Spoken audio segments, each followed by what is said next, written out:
Usa ka panimalay sa Cagayan de Oro City ang naugdaw kung asa 5 ka mga magbanay nga nagpuyo niini ang apektado.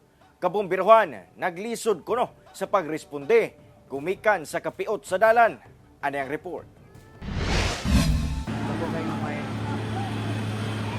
Bagang itom nga aso nga halos milukop na sa kalangitan.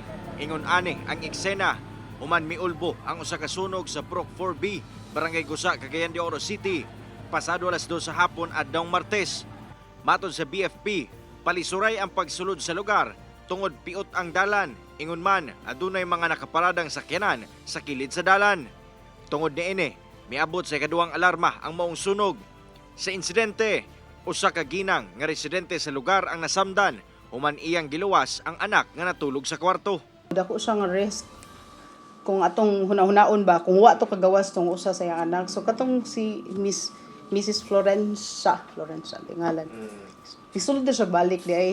So sulod siya balik then isaka siya dito sa second floor sa katong kung asa iyang anak ug katong iyang tulo ka apon natulog. Sa kadako sa kalayo, wala na kini napakgang sa kabumbiruhan ug naugdaw gayod ang mong balay. Tungod sa kakalit sa hitabo, wala sab na salbang gamit ang mga tagbalay. Dali ra kayong kurinti, kurinti ang kalayo. Dali ra kayo ni kuan dito tungod sa kuan mga tungod sa kainit pod, naugan ang kastanan ng mga gamit. Dali na. Kurot walay na kuha. Kay pag-abot na mo din ni mga tugoro to, 2 o'clock, alas 2, wala na. Karon, padayon ang investigasyon sa kabumbiruhan apan usa sa ilang ginalantaw nga problema sa linya sa kuryente ang sinugdanan sa sunog. Mukabat sa kapin 600,000 pesos ang damyo sa sunog base sa datos sa BFP. Kanang ining pansak nimo sa kanang unsa na appliance. Pansak nimo nya dili na sa muon katong imong appliance miskin pansak nimo imo sang tanggalon kay imo sa gipansak balik o aya pa sa nion.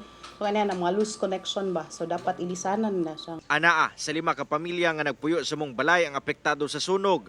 Nanawagan karon ang mga biktima og hinanaling tabang sama sa sinina, gamit pang tulog ug pagkaon.